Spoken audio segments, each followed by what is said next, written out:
Hello, here we are at Shoe Healer. We have a beautiful pair of Joseph Cheaney. It's the Scot R. Scot R standing for the rubber Dainite sole. Not very old these.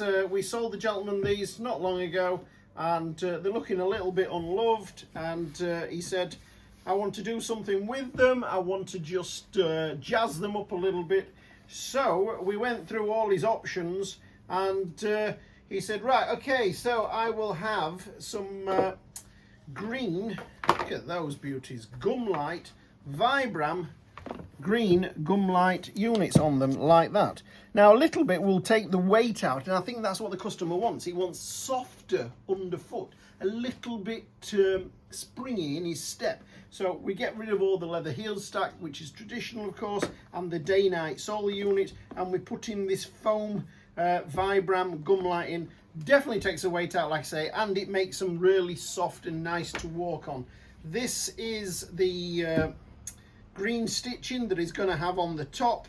If you zoom in on there, look, the green stitch and the green sole. And of course, he won't be everybody's cup of tea. You know, some people will have t-shirts this colour, like you've got on, exactly the same as that.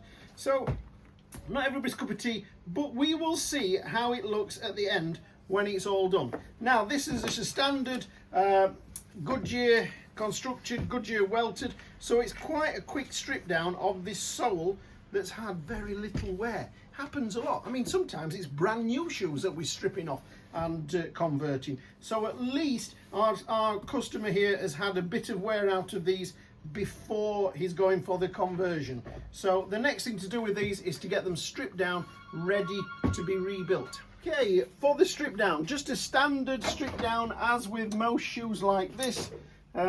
Paul hasn't got a stirrup, and I do like to use a stirrup.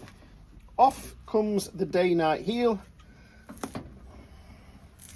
which is a shame because it's had so little wear, but it's had some wear, so it's not, that's in the bin.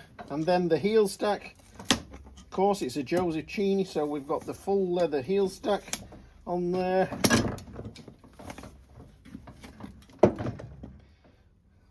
The lifts come off separately.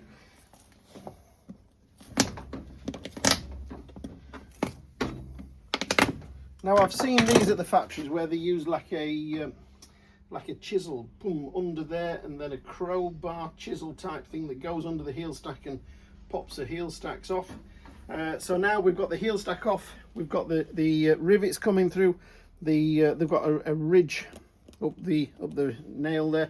We're going to just machine the top of the stitching off. All we're doing is taking the top of the stitching out.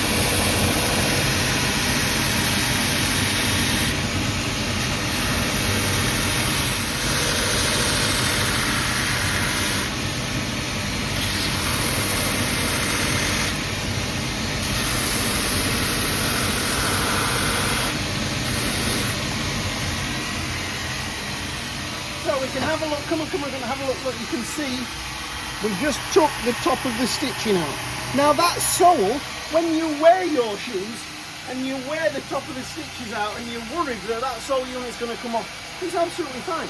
The only time a leather sole or a rubber sole should start to come away is when it's worn down super thin, and as you're walking on it, the rubber or the leather breaks away from the midsole and it will start to come apart. But once you get through, you're wearing them on, once you get through that top sole, that top stitching, it's not a worry. It's not a worry at all. You get the pliers on there, pull that back, look at that.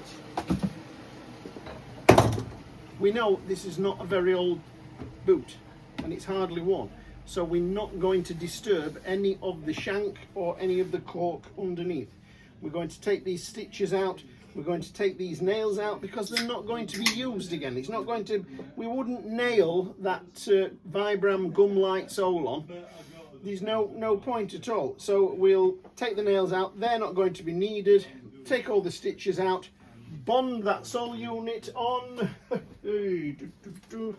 Bond that sole unit on there. Trim the edges up. Job done. Piece of cake. You could do that at home, I think.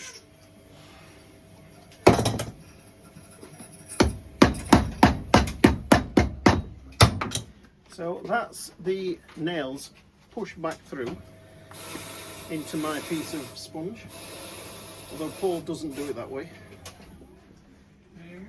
And then when we look inside, we can see all the nails there, and we just get the pliers and pull them out. Now, some places they might just grind them off and leave them, but we like to get them out there. They're not going to be needed, and we wouldn't want the nail heads to work back through and give the customer any grief. So this is it, Paul. This is the right way now, the right procedure. I've done it right, yeah? Yep. Yep. So I said to Paul, why wouldn't you nick the stitches like you did on one of the other videos and pull the sole unit out with this? But he said he'd take all the midsole out. That's a lovely leather midsole on there on those Joseph Cheaneys. Quite new into it. Yep. The stitches will come out. The unit will go on. It's a double. First. Oh yeah, of course. Yeah. You're going to stitch it with that green stitching, and then just bond the unit on. Okay, so they're done. And I've got to be honest with you, when we first saw the colour of these soles, we were a little bit, I'm not sure this is going to work. But I'm absolutely blown away. I love that. I hope it's coming through on the camera okay, because sometimes the colour can be a little bit distorted. And look where Paul's got the stitching on there, the green stitching on the top. Yeah, absolutely thrilled. They've come up beautiful. That lovely sole there. I hope other people like that and decide to have it done. It's jazzing them up a little bit, it's great. You're definitely Marmite, Paul says. Yep, definitely Marmite. So obviously you saw that we took the sole unit off. Paul took all the stitches out, and we ended up with this unit, and then that was all stitched back down with the green thread, and then these units are bonded on. And they get, how many coats of glue do they get? 3. 3 coats of glue, bonding those on because the glue soaks into the leather. Then that's bonded on. But at that point, of course, he could have had any sort of sole on. He could have had the wedge sole on, could have had the white wedge sole on. All these soles are available. They're from Vibram, or the majority of them are from Vibram, and they're just lovely and comfortable. But these look great. And you didn't like this colour originally. What are you thinking now? No, it looks nice. It does, doesn't it? Yeah, it does Yeah, look nice. yeah. Hopefully our customer will be thrilled with those. Strip down rebuild with this is £90 plus your £10 return post in the UK. Get that bit in. And the other thing is to mention how much lighter it is, how much softer it is, because obviously the Dainite unit, the heel stack and the Dainite heel, always quite a bit more than this lightweight Vibram sole unit. So that should feel lovely underfoot.